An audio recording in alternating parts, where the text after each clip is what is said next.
Caravan's sick plan immediately unfolds in Newshas after Border Patrol blocks them.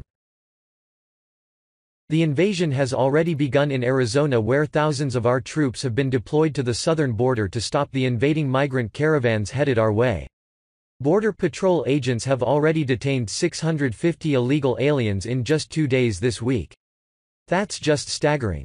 This happened in Yuma Sector on Monday and Tuesday, where 654 people were detained. Most were families or unaccompanied minors from Guatemala. These people are not connected to the actual caravans on their way to our border. And more are arriving all along the border. It's beginning to look more and more like a full-scale invasion. The caravan's sick plan is now unfolding. Fox Newshas more on this national security threat. A large group of illegal immigrants is observed moving to the U.S. border near Yuma, Arizona, where they crossed into the country illegally before being apprehended. U.S. Customs and Border Protection. As thousands of troops deployed to the southern border await the arrival of a caravan of migrants heading towards the U.S., Border Patrol agents in Arizona have already been busy, detaining more than 650 illegal immigrants in just 2 days this week. Agents in the Yuma sector said they detained 654 people, most reportedly being family units or unaccompanied minors from Guatemala, on Monday and Tuesday. Officials said the groups of illegal immigrants are not believed to be associated with the large caravan of mostly Central American migrants that have prompted the military deployment. U.S. Customs and Border Protection said Wednesday a group of 55 Central Americans waded across the Colorado River near Yuma and surrendered to agents after walking around vehicle barriers in the area. Theomandashia. Twitter adds info and privacy. Larger numbers of illegal immigrants have started to illegally cross shallow portions of the Colorado River near Yuma, a press release said. Vinny Dulesky, the Special Operations Supervisor for Yuma Sector Public Affairs, told Fox News on Thursday that the majority of the groups came in through the east side of the port of entry and had cut through their metal fences to cross in.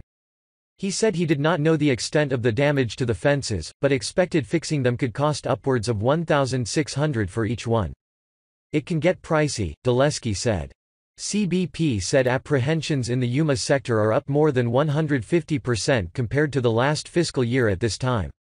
More than 3,600 people were apprehended in the month of October. Dulesky said they are predominantly seeing family units and unaccompanied minors attempting to enter the U.S. and that the tactics of the illegal immigrants are changing. Instead of trying to avoid us, they are running to us, and claim asylum, he said. By doing that, it keeps them in the country longer. Jessica Vaughn, Director of Policy Studies for the Center for Immigration Studies, told Fox News on Thursday that the numbers were very concerning and startling, but consistent with trends across the border. Yuma is seeing a huge spike and it's a concern because they don't have the facilities to process the cases, she said, adding a majority of the people detained are released to local charities or even at bus stations because federal facilities are overwhelmed. Most people apprehended and released are not staying in the area, they go join the illegal immigrant population. According to CBP statistics, 60,745 people were apprehended or were deemed inadmissible while attempting to enter the U.S. illegally via the southern border in October, the first month of the fiscal year 2019, compared to the 34,871 in the same month in fiscal year 2018. A total of 521,090 people were apprehended at the southern border in fiscal year 2018, up 125% from 451,514 in fiscal year 2017. Just in Yuma, more than 26,000 people were apprehended in fiscal year 2018. Vaughn said the U.S. immigration system is not equipped to handle such an influx of people all at the same time, and drug cartels and smugglers have taken notice. They have identified a route that gets people in and they funnel through as many people, she said. They move as much product as possible.